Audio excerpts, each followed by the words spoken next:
Bonjour et bienvenue au 15e épisode du podcast Les Aiguilles du Nord. Je suis Moira, je suis Roxane avec 3 R et 2 N sur Ravelry et I Knit You sur Instagram.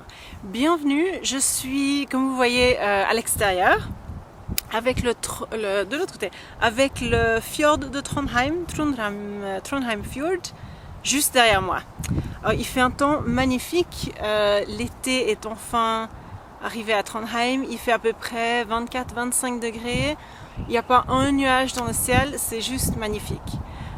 Alors je me suis dit que j'allais vous emmener en petite balade. D'ailleurs, il faut que je vous dise. Premièrement, ça va être un petit peu plus court parce que je pensais faire l'épisode ce soir, enregistrer l'épisode ce soir. Et puis là, j'ai emmené ma fille à son premier jour d'école. C'est son premier jour d'école aujourd'hui. Puis je ne sais pas si je vous l'avais dit, mais en Norvège, les parents peuvent prendre congé. Enfin, c'est pas un congé, c'est un congé payé, disons. Le premier jour d'école de leur enfant. Alors voilà, j'ai le jour de libre. De toute façon, j'ai reçu mon horaire et puis j'ai les lundis de libre de toute façon. Mais quand même, mon mari et moi, on a amené notre petite à l'école aujourd'hui. Il y a eu quelques larmes, quelques enfants qui étaient en larmes, mais en général ça s'est bien passé. Et puis ensuite ils nous ont dit de revenir un peu plus tard pour les chercher. Ce sera une courte journée aujourd'hui. Alors on va aller les chercher, puis ensuite on va tous, tout un groupe, manger une pizza ensemble pour fêter ça. Alors je me suis dit, il fait tellement beau, j'ai juste pris toutes mes affaires et puis j'ai essayé de trouver un endroit à l'extérieur avec une belle vue pour enregistrer. Alors je ne suis pas prête du tout, je n'ai pas de notes. J'ai mon cahier de notes, je sais pas où d'ailleurs. J'ai mon cahier de notes, je vous le montre, il est mignon. Avec les hiboux. Ça c'est le cahier où je prends, où j'écris les notes pour quand j'enregistre. Mais là, il n'y a rien du tout. J'ai juste pris toutes mes affaires et puis j'ai commencé à conduire. Par contre, et puis je me suis posée ici et puis je dois vous dire, je pense que je suis sur une propriété privée. Je suis pas sûre, c'est un petit peu mi-industriel, mi-privé, je sais pas. On va essayer et puis s'il y a quelqu'un qui me demande de partir, je partirai. Et puis aussi, je sais pas si vous entendez le chut derrière moi, c'est la route. Il y a l'autoroute un petit peu plus bas et puis il y a du vent de temps en temps. Oui, c'est des conditions d'extérieur et j'espère que ça va. Pour le bruit, j'espère que si vous écoutez avec des écouteurs, que ça vous dérange pas trop. Mais la vue est tellement belle depuis ici et puis il fait beau et puis voilà. Je vais peut-être capituler à mi-chemin et puis mettre mes lunettes de soleil. J'ai le soleil en plein visage comme vous voyez. Et j'ai des grosses pupilles naturellement. Alors le soleil c'est un petit peu difficile. Je vais d'ailleurs peut-être capituler juste tout de suite comme ça j'ai pas besoin est-ce que je les ai? Voilà, comme ça j'ai pas besoin de me demander tout le temps si je vais changer de lunettes. Et puis comme ça j'aurai moins de rides si je mets mes lunettes de soleil. Alors voilà, j'ai finalement aussi, voilà, on va comme ça. Et voilà, c'est mieux. J'ai aussi capitulé encore une fois. J'ai acheté une carte. Avec plus de temps dessus. J'ai l'intention de faire un petit podcast aujourd'hui parce que, comme je vous dis, je suis dehors, j'ai pas pris de notes et puis donc je sais pas ce que je vais dire. Et puis je veux vraiment pas que ça aille au-dessus d'une heure, mais c'est vrai, il y a quelqu'un qui m'a écrit au moins tu seras pas stressé. Puis c'est vrai que j'étais tout le temps assez stressée par rapport au temps. Alors maintenant voilà, j'ai acheté une carte mémoire qui est beaucoup plus grande et puis voilà, comme ça je peux y aller tout doucement pendant presque 4 heures. Bonne chance. Si vous aimez les podcasts au fait de 4 heures, vous pouvez écouter James qui est Dancing Geek. C'est le Dancing Geek podcast et puis c'est en anglais et il est anglais. Et puis alors lui il a des podcasts vraiment très très très très longs et très très agréables. On voit pas vraiment le temps passer. Voilà, si vous aimez les épisodes marathon, c'est James qui est Dancing Geek en anglais, je vous le conseille. Alors voilà, avec quoi est-ce qu'on va commencer? Je sais pas, voilà, c'est le problème quand on prend pas de notes. Je voulais d'abord commencer avec une question du mari d'Aglaé. On se répand comme ça. Le mari d'Aglaé qui me demandait par rapport aux langues, enfin à la langue ou aux langues norvégiennes. Alors voilà, le norvégien, oui, déjà il n'y a pas de... Le norvégien n'existe pas, mais on va dire comme ça au début, puis après je vais expliquer ce que ça veut dire le norvégien. Le norvégien est une langue scandinave avec le danois et le suédois. La Norvège était avant sous domination danoise. Et puis les Danois ont envoyé par exemple des prêtres, et les profs étaient danois, les prêtres étaient danois. Toutes les personnes éduquées, la classe aristocratique était danoise, etc. Donc tous les gens éduqués en Norvège étaient danois et parlaient donc leur langue. Ensuite, quand les Danois sont partis, la Norvège était sous domination suédoise. De nouveau là, la Suède a une classe aristocratique, une classe bourgeoise aussi, qui était beaucoup plus riche que tous les Norvégiens, qui a dominé un petit peu. Et puis ensuite, quand eux ils sont partis, la Norvège en 1905 est enfin devenue indépendante. Alors voilà, en même temps, la Norvège est très très grande, c'est un très très grand pays, dans le sens qu'il y a très peu de gens par kilomètre carré. Alors le pays même n'est pas très grand, mais les gens sont éparpillés partout, puis ce qui se passe, vous savez bien, quand les gens sont éparpillés, c'est qu'ils développent leur propre dialecte, etc. Alors au total, quand on arrive maintenant en 2015, il y a officiellement 2 langues écrites norvégiennes, une qui s'appelle le bokmål et l'autre nynorsk. Le bokmål, c'est la langue qui est la plus utilisée, la langue écrite qui est la plus utilisée. Je pense qu'il y a à peu près 90% des textes qui sont utilisés en bokmål. C'est la langue que tous les étrangers apprennent, la langue des livres scolaires, etc. En tout cas, dans la plupart des régions. Dans certaines régions, c'est le nynorsk qui est la langue principale, j'en reparlerai. Puis le bokmål vient du danois. C'est parce que quand les Danois étaient ici, c'était la classe éduquée, etc. Et c'est eux qui pouvaient écrire. Et le bokmål, d'ailleurs, le mot bokmål veut dire la langue des livres. Et c'est la langue qui vient du danois et qui est très très proche du danois. Pour les Norvégiens sont capables de lire le danois, et les Danois sont capables de lire le norvégien sans problème. Par exemple, il y a certains sons, comme en norvégien bok, par exemple, le k en danois est un g, bug. Mais une fois qu'on a compris le système, c'est vraiment facile. Et puis même quand je faisais mon diplôme pour devenir enseignante ici, on avait des articles et des livres en danois. Alors pour les Norvégiens ça allait, pour moi c'était à peu près un calvaire, parce que moi j'ai encore lire comme mot par mot et tout ça, puis quand les mots ont une petite variation dedans, je les reconnais plus du tout. Alors pour moi c'était très difficile, j'ai d'ailleurs triché un peu, on avait un gros livre en danois, j'en pouvais plus, j'ai acheté la version anglaise. J'en pouvais plus. Mais il y a certains Norvégiens qui ont quand même acheté la version anglaise aussi. Alors voilà, ça c'est la langue écrite principale, c'est le bokmål. Et puis, je pense, il y a à peu près, 150 ans, quelque chose comme ça, il y a une personne qui a fait le tour de la Norvège et il a écrit tous les dialectes. C'est-à-dire qu'il a essayé de recenser toutes les variations, tous les dialectes, etc. Parce qu'il s'est dit, nous on s'est débarrassé des Danois, puis c'est pas comme ça qu'on parle, c'est comme ça qu'on écrit, mais c'est pas comme ça qu'on parle, c'est pas norvégien. C'était là la montée du patriotisme, le début des bunad, etc. Ça s'est d'ailleurs passé partout en Europe, milieu du 19e siècle. Et puis ils voulaient vraiment une identité linguistique norvégienne. Ils étaient sous domination suédoise, mais plus sous domination norvégienne. Danoise, pardon. Et puis alors il est allé partout en Norvège, il a recensé la langue parlée et puis il l'a écrite. Et ça s'appelle le nynorsk. Et c'est l'autre langue écrite qui est officielle, reconnue, etc. Le problème, c'est qu'il a recensé toutes les langues parlées et il en a fait un amalgame. Donc le résultat, c'est qu'il n'y a personne qui parle le nynorsk, puisque c'est un amalgame de toutes les langues parlées. Alors il n'y a personne qui parle le nynorsk et il n'y a personne qui parle le bokmål non plus, puisque c'était la langue écrite. Donc il y a 2 langues écrites que personne ne parle. Voilà. Ensuite il y a évidemment les Lapons dans le nord de la Norvège, et puis maintenant la plupart habitent à Oslo. Mais évidemment les Lapons ont leur propre langue. Et ça, c'est quelque chose de tout à fait différent. Mais alors, officiellement, en Norvège, il y a 2 langues écrites en plus du lapon. Et en plus, le lapon, c'est aussi plein de dialectes. Mais ça, j'en sais pas plus, alors je vais laisser ça. Mais officiellement, il y a le nynorsk et le bokmål. Alors, par exemple, quand on remplit des formulaires officiels, ou bien à l'université même, on a le droit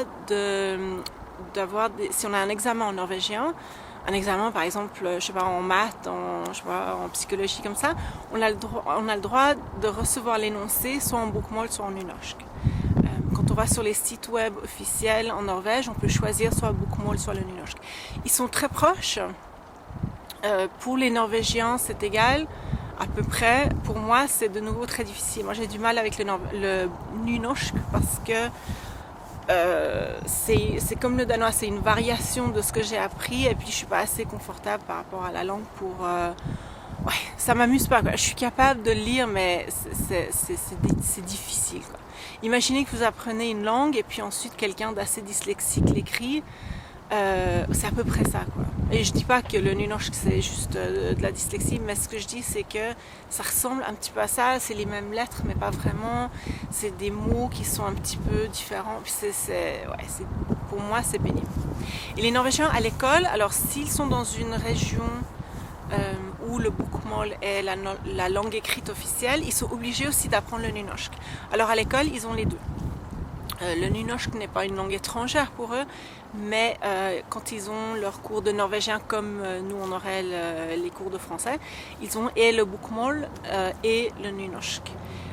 Il y a quelques régions en Norvège où le nynorsk est la langue officielle et dans ce cas-là ils ont le bokmål comme deuxième langue norvégienne. Là il y a un avion qui passe dessus et qui va faire beaucoup de bruit.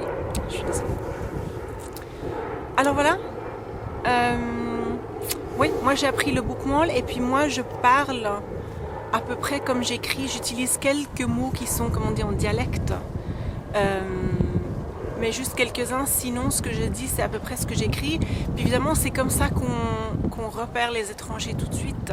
C'est la même chose en français. On dit jamais je ne suis pas, on dit je suis pas. Et puis je suis pas, on ne le trouve pas dans les livres de l'apprentissage de la langue. Donc c'est comme ça un petit peu partout. La langue écrite et la langue orale est un petit peu différente, mais en Norvège il y a vraiment beaucoup de dialectes et ils appellent ça d'ailleurs un dialecte et ils ont pas vraiment, il y a des accents et des dialectes, mais eux ils utilisent juste le mot dialecte.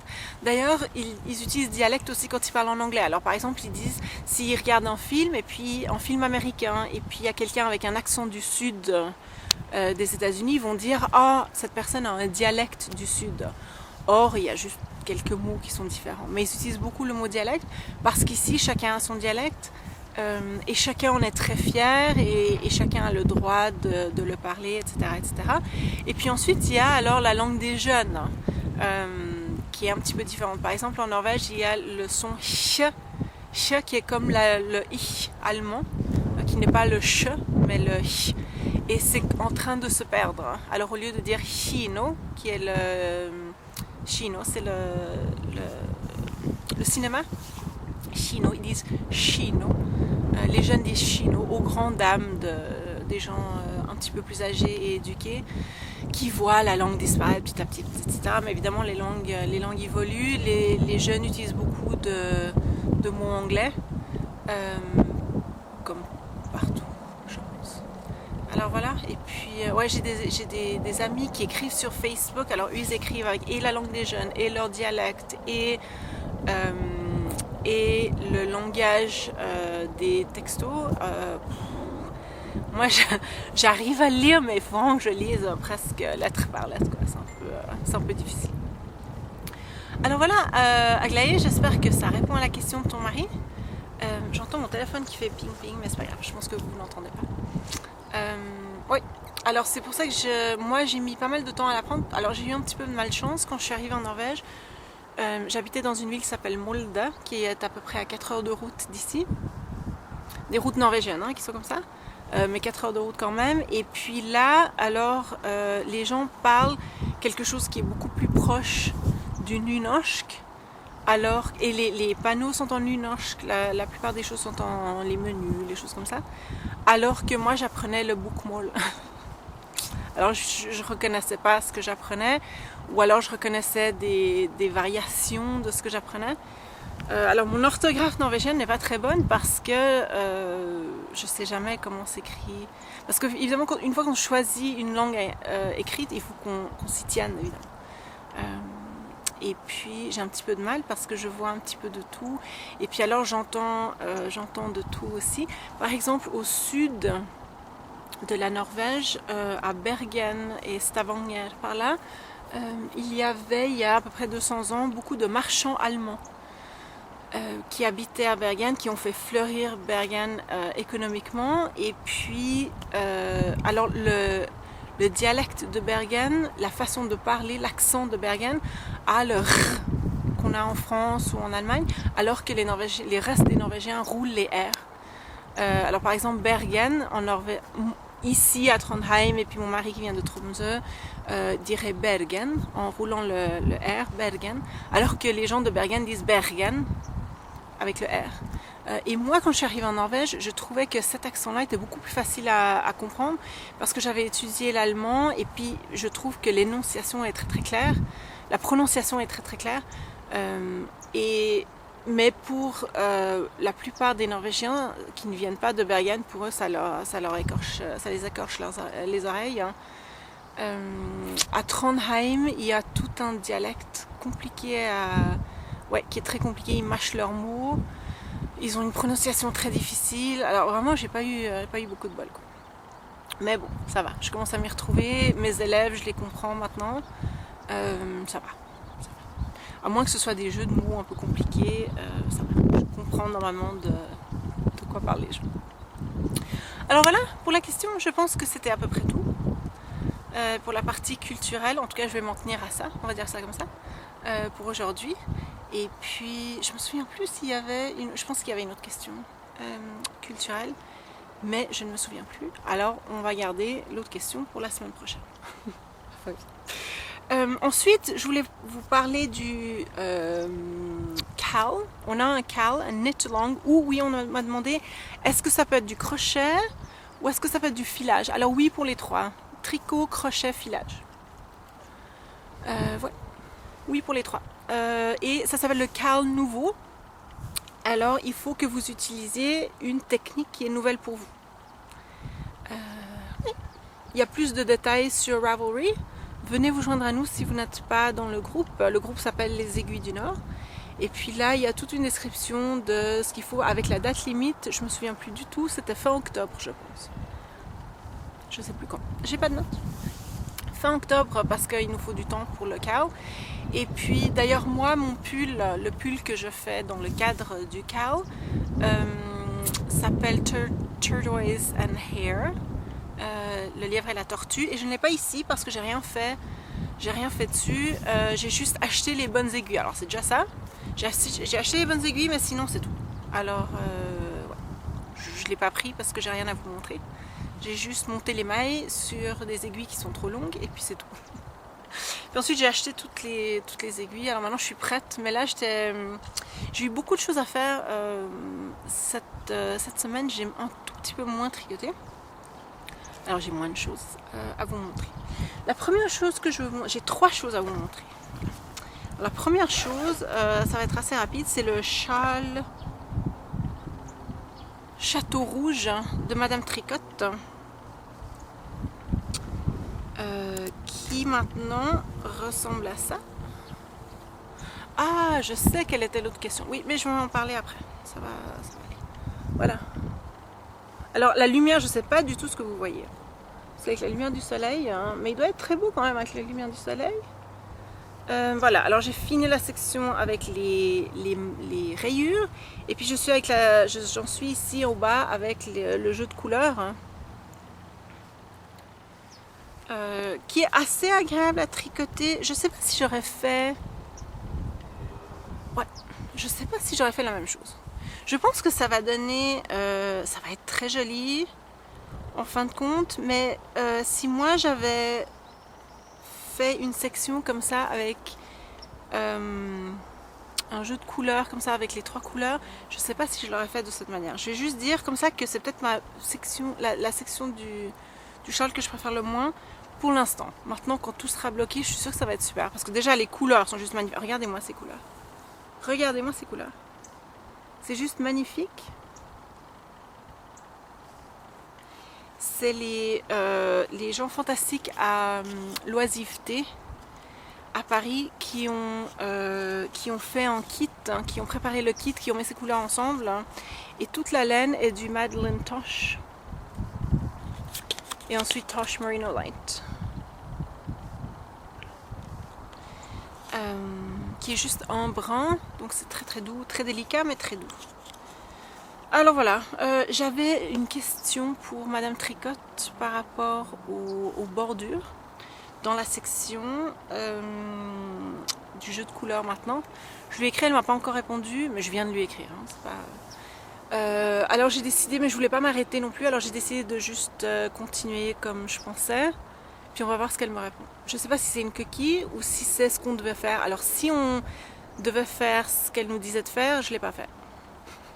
On va dire comme ça. Si c'est une coquille, ben, je l'ai repérée toute seule. On verra. Je vais voir ce qu'elle me répond. Mais si elle me répond que non, c'est pas une coquille qu'il fallait faire ce que je t'ai dit de faire, eh ben zut, je l'ai pas fait. Mais c'est pas grave, c'est joli quand même. Donc que ce soit une coquille ou pas, ça change pas le nombre de mailles hein, par rang. Et puis ce sera joli de toute façon. Donc c'est pas grave, c'est pour ça que j'ai décidé de continuer quand même. Alors voilà, c'est ce que je fais tranquillement devant ma télé le soir quand je suis fatiguée. Ou dehors, maintenant je tricote dehors, c'est incroyable. Hein. On a 2 terrasses, une devant la maison, une derrière. Enfin terrasse patio, ouais terrasse patio. Et puis, alors on peut avoir soit de l'ombre, soit du soleil, c'est fantastique. C'est fantastique. On va avoir 2 semaines d'été, hein, mais vous allez en entendre parler parce que c'est juste super beau. Ensuite, j'ai beaucoup travaillé sur mon sambuca. Alors le sambuca, je ne sais plus du tout qui a fait le sambuca, c'est dans les notes que j'ai pas prises. Le sambuca, c'est un pull. Ouais, j'ai pas l'original pour vous montrer parce que j'ai pas mon iPad, parce qu'avec la lumière qu'il y a, on n'aurait rien vu du tout. Alors le sambuca, c'est un pull dont je vais raccourcir les manches qui se commence par le haut. On descend et puis au bas il y a du jacquard. Et puis je m'étais arrêtée juste avant le jacquard la semaine dernière et puis je vous avais demandé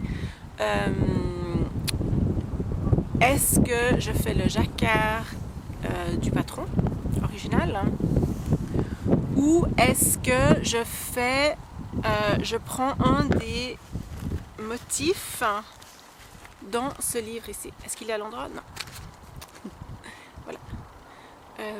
Ouais, pour ceux ou celles qui n'ont pas vu l'épisode dernier, j'étais allée à Selbu et puis j'ai acheté ce petit livret avec plein de motifs comme ça pour des gants, des mitaines et des chaussettes. Et oui, pendant que j'en parle, j'en ai acheté 2, un pour moi, un pour vous. Alors si vous voulez avoir une copie, l'autre copie que j'ai achetée, allez sur Ravelry, j'ai ouvert un fil là. Et puis, c'est une entrée par personne et vous pouvez m'écrire ce que vous feriez avec les motifs qu'il y a dans ce petit livret. Il y a des belles réponses, il y a des super belles idées. Il y a des idées très très ambitieuses. Hein. Je pensais à Annie qui veut faire de la literie. Alors, je ne sais pas si c'est pour tout le duvet ou... Ça me paraît juste hyper ambitieux, mais génial. Hein. Je me réjouis de voir le résultat. Il y a plein d'idées vraiment très sympas. On peut les utiliser pour faire des bonnets, pour faire tout ce qu'on veut. Alors je vous avais demandé, est-ce que je prends un des motifs comme ça et puis je le répète tout autour, ou est-ce que je prends juste le motif du jacquard du patron? Et puis il y avait des réponses des deux côtés. Mais la grosse majorité m'a dit non, prends une des rosettes, essaye de prendre une des rosettes et puis de la tricoter tout autour. Alors j'ai regardé, c'était déjà un tout petit peu difficile, bon, c'est pas hyper difficile, mais le pull a un certain nombre de mailles, donc il faut que les rosettes entrent dans ce nombre de mailles de façon élégante, disons. Donc il faut qu'il y ait un tout petit peu d'espace entre les rosettes, il faut qu'il n'y ait pas trop d'espace en tout cas. Donc j'ai beaucoup compté toutes les rosettes et ensuite j'en ai choisi une évidemment que j'aime beaucoup et qui va un certain nombre de fois élégant, on va dire, dans mon tour de ventre. Ouais, si on prend mon vrai tour de ventre, on peut mettre pas mal de rosettes, mais je dirais dans le tour de ventre du pull que je tricote. La rosette que j'ai choisie, je ne vais pas vous montrer le schéma parce que je ne sais pas si j'ai le droit. C'est pas très clair ici dans le livre par rapport au droit d'auteur, mais je préfère. Je suis déjà en train de me poser là. Je suis déjà posée sur une propriété privée. Alors si en plus je vole la propriété intellectuelle des gens, non, ça va pas. Mais j'ai pris cette rosette là. Je peux vous montrer en tout cas le dessin. J'ai pris celle-ci. Alors juste la rosette, rien autour. Hein. Juste la rosette. Hein. Voilà. C'est celle-là que j'ai choisie avec ma fille qui m'a aidée. Et j'ai tricoté pour l'instant. Alors je vais poser ça, je vais faire attention que ça ne s'envole pas. Alors voilà, j'ai tricoté ouais, avec le vent. Alors ça c'est le pull. Et vous voyez, il y a au bas. Est-ce que j'ai perdu des mailles? Non, juste. Attendez, je récupère les mailles sur les. Voilà. Et j'ai tricoté pour l'instant la moitié. Je suis à la moitié. Vous voyez? Je vais faire comme ça. Je suis à la moitié de la rosette. J'essaie de vous montrer pour que vous voyez comme il faut, mais je vois mal ce que vous voyez, donc je pense que vous voyez quand même. Comme ça. Voilà. Alors je suis à la mi-rosette. Je suis juste au milieu. J'ai fait le rang du milieu, je pense, hier soir. Et c'est très joli. J'adore déjà la combinaison des couleurs. Ah, mais là on voit bien. J'aime beaucoup la combinaison des couleurs. C'est assez facile. Moi, je pensais que ça allait être difficile parce que il y a beaucoup de mailles par rosette. Et puis je me suis dit, j'arriverai jamais à apprendre. Il faudrait que je regarde tout le temps. En plus, les schémas sont tout petits dans la brochure. Et puis, je l'ai pas emmené au travail pour agrandir. Mais au fait, ça va parce que si vous regardez, la rosette, elle est symétrique de haut en bas, mais de droite à gauche aussi. Donc une fois qu'on a compris, on fait une moitié, puis après on a compris, puis on peut faire tout le tour. J'ai 4 rosettes devant, 4 rosettes derrière. Elles sont très bien espacées. Je pense que ça va être vraiment très très très joli. J'essayais, je me disais, oh je veux finir la rosette avant d'enregistrer le podcast. Mais j'ai pas réussi. J'avais des choses à faire et puis, mais au fait c'est parce que j'ai juste vraiment envie de porter ce pull. Alors il y a deux petits problèmes. C'est des problèmes de tricoteuse difficiles, hein, je vous l'avoue. 2 petits problèmes. Le premier c'est que c'est la laine c'est du baby alpaca ou alpaga en français. 100% baby alpaca, c'est très très chaud. Et puis maintenant qu'il fait 25 degrés, j'ai à peu près 1 kg de baby alpaca sur les genoux, c'est chaud quoi. Alors je tricote pas là-dessus quand je suis dehors, évidemment. Je tricote le châle rouge. Et puis l'autre problème, et ça c'est juste moi, je sais pas s'il y a des gens qui sont plus coordonnés que moi ou pas. Sur le schéma, dans le livre, la couleur de fond, il y a des petits carrés, n'est-ce pas? La couleur de fond, donc les petits carrés qui indiquent la couleur de fond, les petits carrés sont blancs, et puis les carrés qui indiquent la couleur, la deuxième couleur, la couleur de contraste, sont noirs. D'accord? Donc la couleur de fond est blanche et la couleur de contraste est noire. Et vous voyez, moi je fais exactement le contraire. Donc j'ai la couleur foncée qui est la couleur de fond, puis la couleur claire. Et juste des fois, il faut juste que je m'arrête puis que je réfléchisse un tout petit peu pour pas me tromper. Alors ça ralentit un tout petit peu. Ça ralentit ma progression un tout petit peu, surtout quand j'essaye d'apprendre la demi-rosette. Là, tout d'un coup, je sais plus ce qui est blanc, ce qui est noir, etc.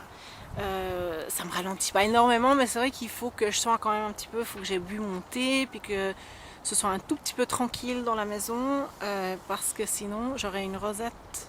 Ouais, ça fera des ombres dans ma rosette. Mais ça, c'est des problèmes de tricoteuse difficile. Je sais. Alors voilà, ça c'est le deuxième projet, je l'adore tout autant, je me réjouis tellement d'avoir fini ma rosette. Après ça va aller super vite, il y aura juste le bas et puis les manches courtes. J'étais pas sûre d'avoir assez de blanc pour faire quelque chose sur les manches, mais je pense j'en ai plein. Où est-ce qu'il est mon blanc? C'est pas du blanc hein, d'ailleurs, c'est du beige hein, qui est magnifique. Mais je pense que j'en aurai quand même assez pour faire un petit quelque chose autour des bras. Alors je ne vais pas évidemment faire toute une rosette autour des bras, mais dans le livre, il y a par exemple des poignets, des patrons pour des jolis poignets, ou bien il y a des chaussettes. À l'arrière, je vais vous montrer les chaussettes. Puis je pourrais prendre... voilà. Vous voyez, il y a les hautes chaussettes. Puis je pourrais faire en des motifs comme ça. Je ne vais pas faire celui-là, je sais, vous êtes sûrement en train de vous dire, non celui-là, le caribou. Mais non, parce que le baby alpaca, il est quand même un petit peu poilu. Et puis si je fais quelque chose de vraiment trop précis, je pense qu'on ne verra pas. Alors je pense que je vais continuer avec des étoiles ou un petit truc. Je vais trouver quelque chose de joli. Mais c'est pour ça que ce bouquin il est sympa, parce qu'on n'a pas besoin de faire des mitaines ou des gants, quoique. On peut vraiment prendre les motifs et puis les adapter pour n'importe quoi. Alors de nouveau, si vous voulez gagner la copie que j'ai achetée, la copie supplémentaire que j'ai achetée, allez sur Ravelry, écrivez ce que vous en ferez. Et puis je tire... Ah oui, le tirage au sort, ce sera la semaine prochaine. Donc je vais fermer le fil juste, je pense dimanche soir ou lundi matin. Lundi matin, pour laisser aux Canadiens et aux Canadiennes la chance de s'inscrire dimanche soir. Alors je ferme le fil lundi matin. Et puis, je pense que je vais aller chez le médecin la semaine prochaine. J'enregistrerai au retour de ma visite chez le médecin. Rien de grave, juste un check-up. Voilà. Ça, c'était mon sambuca. Je l'adore. J'ai hésité, quand j'ai vu les réponses, il y avait des réponses pour garder le motif original, des réponses qui me disaient non, vas-y avec la rosette et tout. Alors j'ai hésité, et puis au fait mes hésitations portaient surtout sur le fait que je voulais que les rosettes soient jolies, soient espacées de manière jolie, etc. Là il y a un monsieur qui conduit tout doucement, puis qui va peut-être me foutre dehors.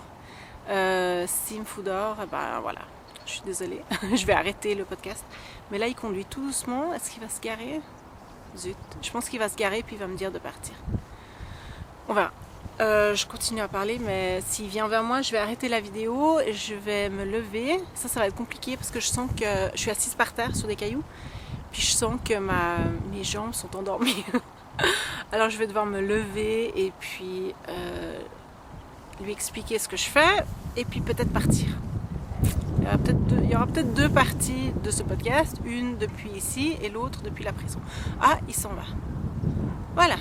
Pas de vue de la cellule de prison. Ça aurait été sympa quand même. Là, il m'a regardé longtemps, puis il repart. Voilà. Il a vu que j'étais pas dangereuse, et puis que voilà.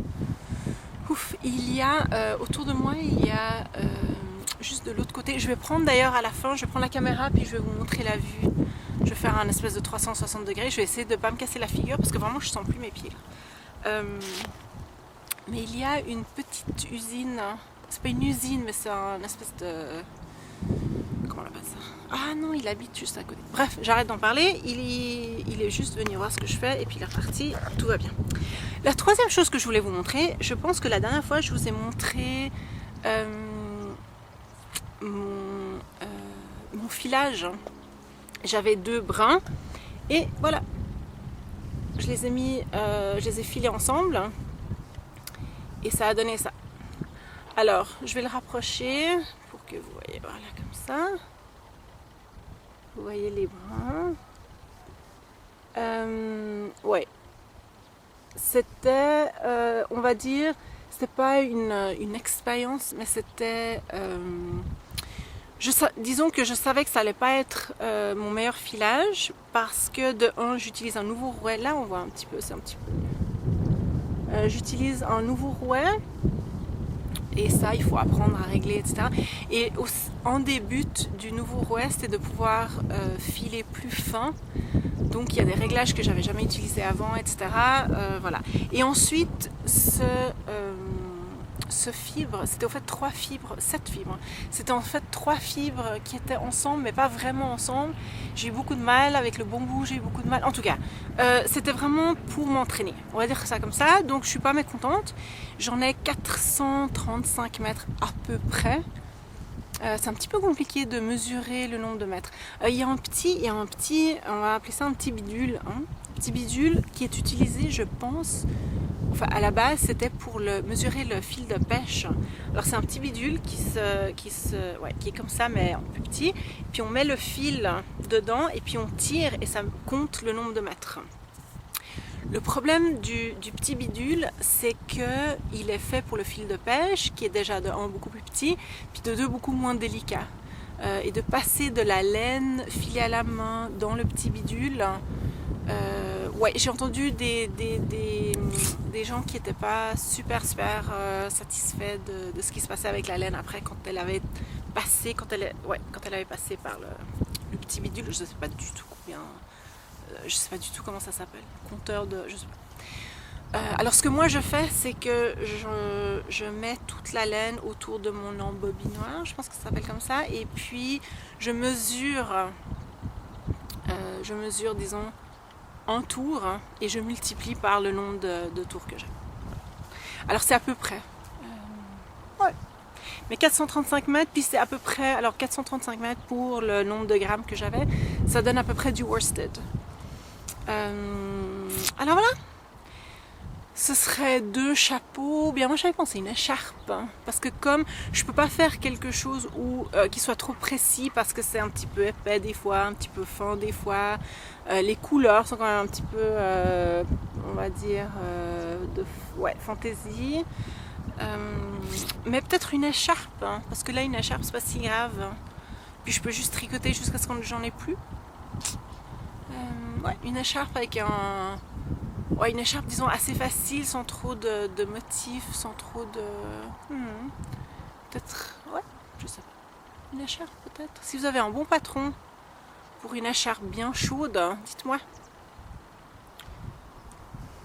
Mais ce sera pas pour tout de suite. Hein. J'ai pas envie de le tricoter tout de suite parce que j'ai envie de juste le regarder. Il est très moelleux. Hein. Il est très très moelleux.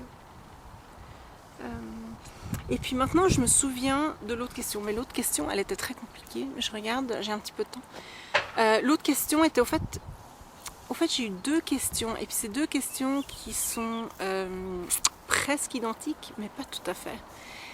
C'était Cécile qui m'avait posé la question. Et puis une autre personne, et je me souviens plus, je suis désolée, je me souviens plus qui était l'autre personne.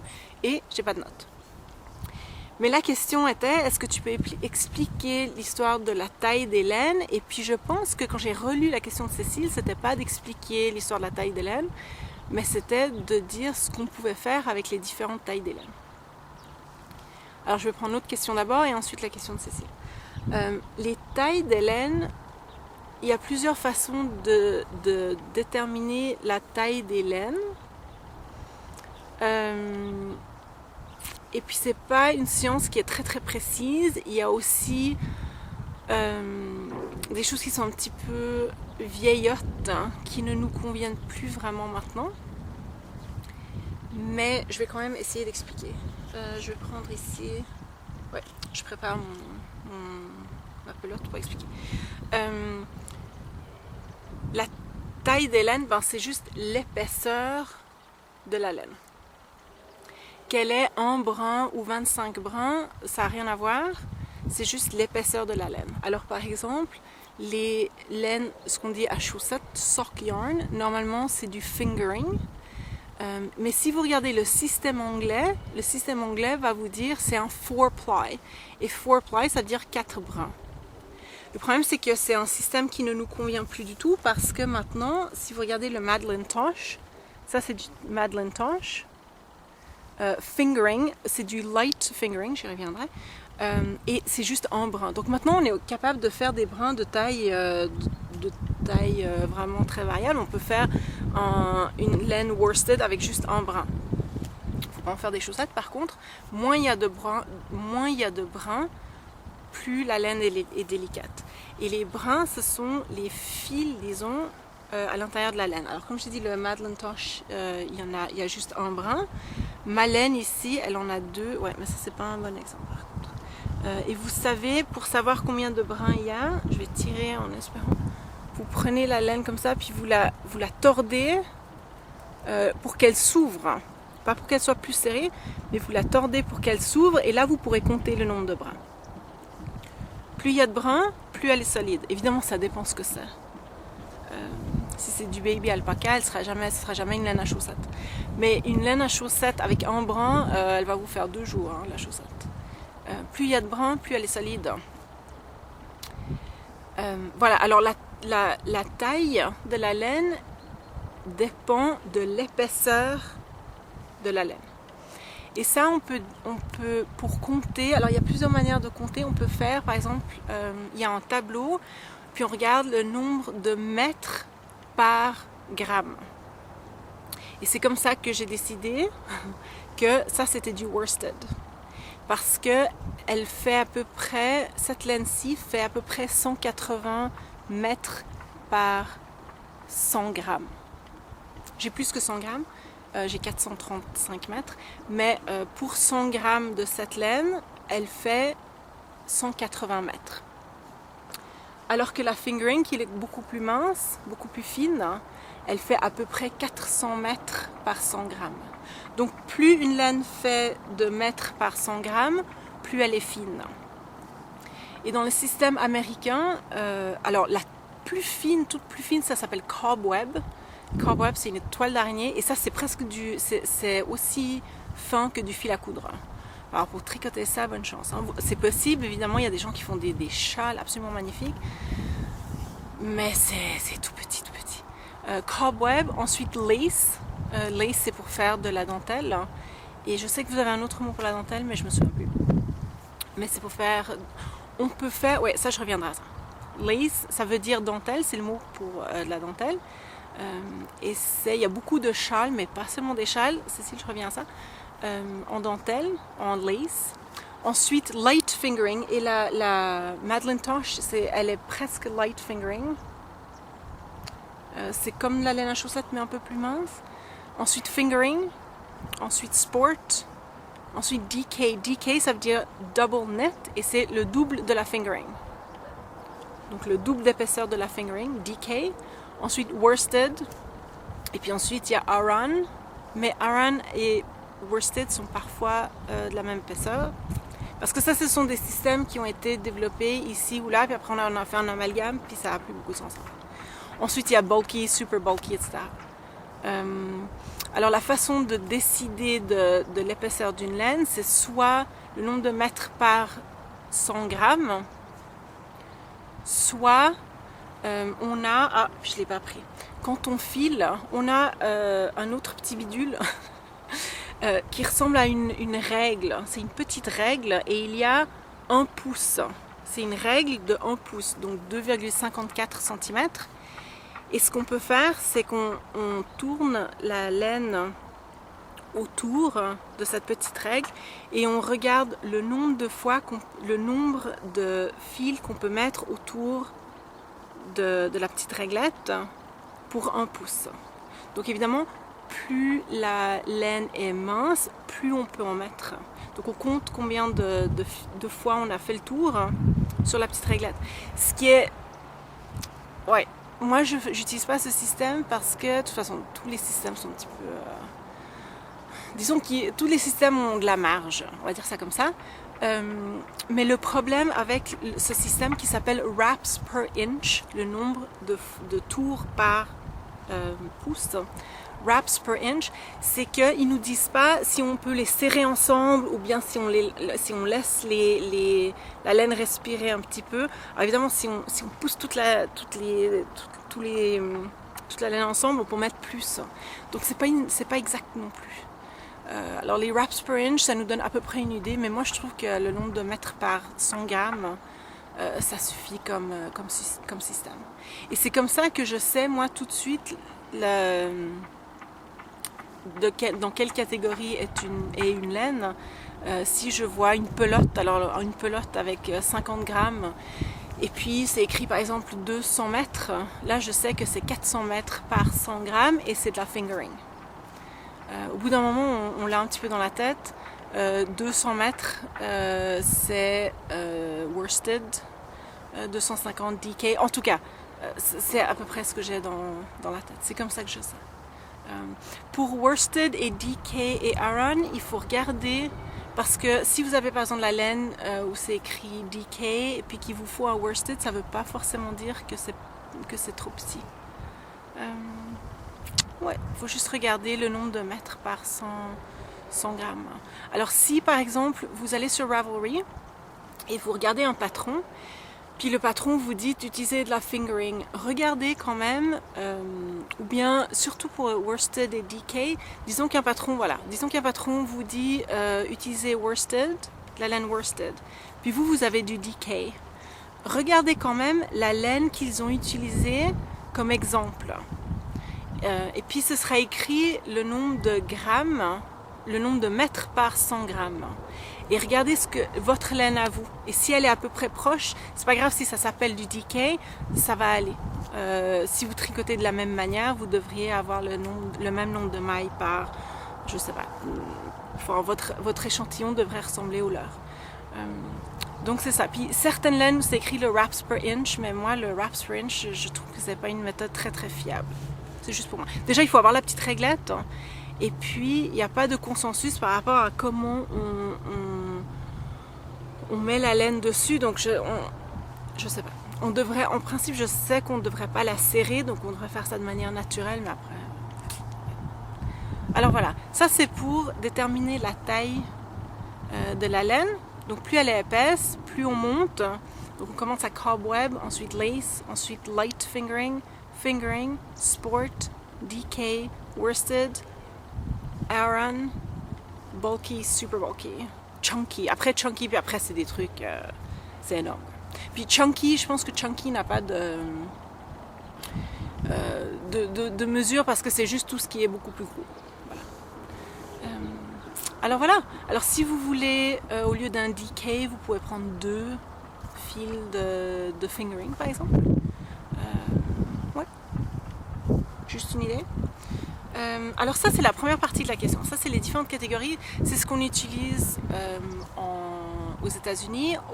En Grande-Bretagne ils utilisent 1 ply, 2 ply, 3 ply, la laine de chaussette fingering c'est 4 ply, donc le DK c'est 8 ply, worsted c'est 10 ply.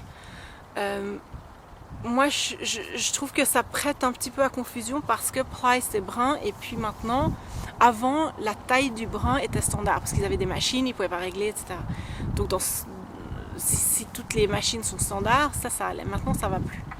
Fingering, il y a des fingering qui sont avec 4 brins, d'autres avec 1 brin, comme celui-là. Si vous faites des chaussettes, si vous tricotez des chaussettes, de 1, il faudrait qu'il y ait du nylon ou du polyamide. Polyamide, c'est du nylon. Et de 2, il faut qu'il y ait, je dirais, au moins 4 brins. Sinon, vos chaussettes vont s'effilocher très très vite. Ce ne sera pas assez solide. D'ailleurs, je pense pas que vous pourrez trouver de la laine à chaussettes, donc fingering, avec du nylon qui a moins de 4 brins. Parce que si la laine de chaussette a du nylon, on sait que vous allez faire des chaussettes et donc on ne va pas vous donner une laine à chaussettes avec moins de 4 brins. Si vous en trouvez, dites-moi, mais moi je ne l'utiliserai pas pour faire des chaussettes. Donc pour des chaussettes, 4 brins et du nylon, ça va vous donner des bonnes chaussettes solides. Moins de brins et sans nylon, vous allez avoir des trous tout de suite, quoi. Et puis alors, en principe, moins vous avez de brins, plus c'est doux. Mais maintenant, avec les techniques, avec les usines de filature qui arrivent à faire des choses fantastiques, c'est pas forcément vrai. Mais la théorie dit que moins il y a de brins, plus c'est doux. Après, avec les adoucissants qu'on peut utiliser, ça dépend de la fibre évidemment. Etc. Donc, ouais. Par contre, moins il y a de brins, plus ça va s'effilocher. Par exemple, si vous faites un pull pour enfants avec la laine qui a qu'un brin,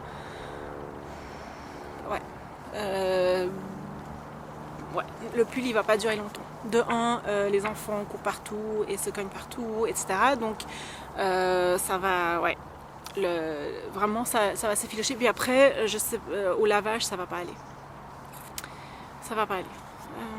Donc pour les enfants et pour les chaussettes, plus de brun et un tout petit peu de nylon pour les chaussettes en tout cas. Mais maintenant, alors ça c'est la première question. J'espère que vous avez compris ce que je dis, j'espère que c'est logique ce que je dis, puis j'espère que ça vous aide, je sais pas. Dites-moi. Dites-moi. Mais l'autre chose, je suis en train de me prendre un coup de soleil, c'est incroyable. Hein? Trondheim, fin du mois d'août, et il y a du soleil, c'est super. L'autre question de Cécile, par contre, je l'ai relue parce qu'au début je pensais que c'était ça ta question. Mais en fait, c'est pas, si j'ai bien compris, c'est pas ça. Toi, tu me demandes qu'est-ce qu'on peut utiliser avec quelle laine. Et ça, c'est une autre question. Et la réponse, c'est ce que tu veux. Oui, tu fais ce que tu veux. J'ai vu sur Ravelry des cardigans, des pulls avec de la laine lace weight. La laine, ouais, pour faire de la dentelle. Déjà, il faut avoir une patience juste pas possible. Et puis, du courage. moi, je pourrais pas. Ensuite, j'ai vu, il y a des châles qui sont magnifiques, qui sont faits avec de la laine worsted.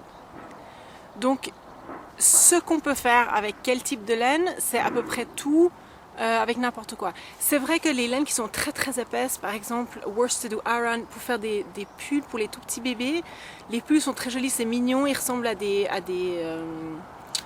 nounours, les petits gamins avec, mais c'est vrai que c'est énorme sur eux. Alors ça dépend évidemment, c'est comme les chaussettes. Hein. On peut faire, ma belle-mère, les chaussettes que je vous ai montrées, qu'elle avait fait, qui ressemblaient aux mitaines, c'est des chaussettes qu'on met soit à la maison, soit dans des grosses bottes. Donc on peut faire des chaussettes avec de la laine worsted. Déjà, c'est difficile de trouver de la laine worsted avec du nylon. C'est presque impossible. Alors les Norvégiennes sont très très fortes à réparer leurs chaussettes. Elles savent très bien réparer les chaussettes parce qu'il y a des trous assez rapidement, parce qu'elles utilisent de la laine qui n'a pas de nylon. Mais c'est possible de faire des chaussettes avec de la laine worsted, c'est juste que ce ne sera pas des chaussettes qu'on mettra dans des chaussures ordinaires. Donc on peut faire n'importe quoi avec n'importe quelle laine. Mais ce qui est important, c'est le rapport entre la taille des aiguilles et la taille de la laine. On va prendre des extrêmes, si vous tricotez avec de la laine lace weight, donc la laine vraiment dentelle, toute petite. Si vous tricotez avec des petites aiguilles, ça va faire une texture qui sera comme mon sambuca. Enfin oui, qui sera pas transparent, qui sera pas... ça va vous prendre une éternité. Alors un cardigan avec des petites aiguilles et du lace weight, bonne chance, mais pourquoi pas, ça peut être très joli. Par contre, si vous prenez des grosses aiguilles, par exemple 4 mm, 4,5 mm avec de la laine lace weight, c'est probablement pour faire de la dentelle, ça va faire un beau châle très aéré. C'est la même chose si vous prenez worsted, de la laine worsted, donc bien épaisse.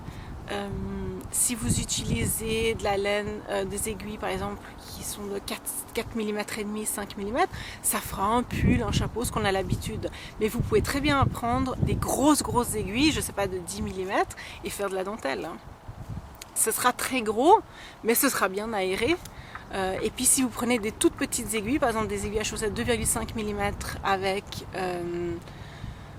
avec de la laine worsted, c'est possible, ça fera un petit peu gilet par balle parce que le tissu sera très très dense. Et c'est ça la question, c'est est-ce que vous voulez que le tissu soit très dense ou est-ce que vous voulez que le tissu soit très aéré? Et puis par exemple, je vais montrer mon sambuca, je le tricote sur des aiguilles, est-ce que c'est écrit dessus? Non, je me souviens plus si c'est 4,5 mm. Et puis il est assez dense, mais il est quand même très flexible. Parce que ce sont quand même des grosses aiguilles par rapport à la taille de la laine. C'est la même chose pour la laine à chaussettes. La laine à chaussettes, elle varie beaucoup. Il y a de light fingering à... Franchement, certaines laines à chaussettes, pour moi, c'est presque du sport. Et alors, j'utilise soit 2,5 mm, soit 2,25 mm, soit 2 mm. Si c'est du light fingering, si j'utilise 2,5 mm, ça me fera des chaussettes où le tissu sera un petit peu trop aéré à mon goût. Et puis pour des chaussettes, j'aimerais bien que le tissu soit plus dense. Donc j'utilise des aiguilles plus petites, avec plus de mailles. Donc la question c'est, quel tissu est-ce qu'on aimerait avoir et quel effet est-ce qu'on aimerait avoir. Plus on veut que ce soit aéré et puis bien doux et flexible, plus les aiguilles doivent être grandes. Plus on veut que le tissu soit dense et chaud, plus les aiguilles doivent être plus petites par rapport à la taille de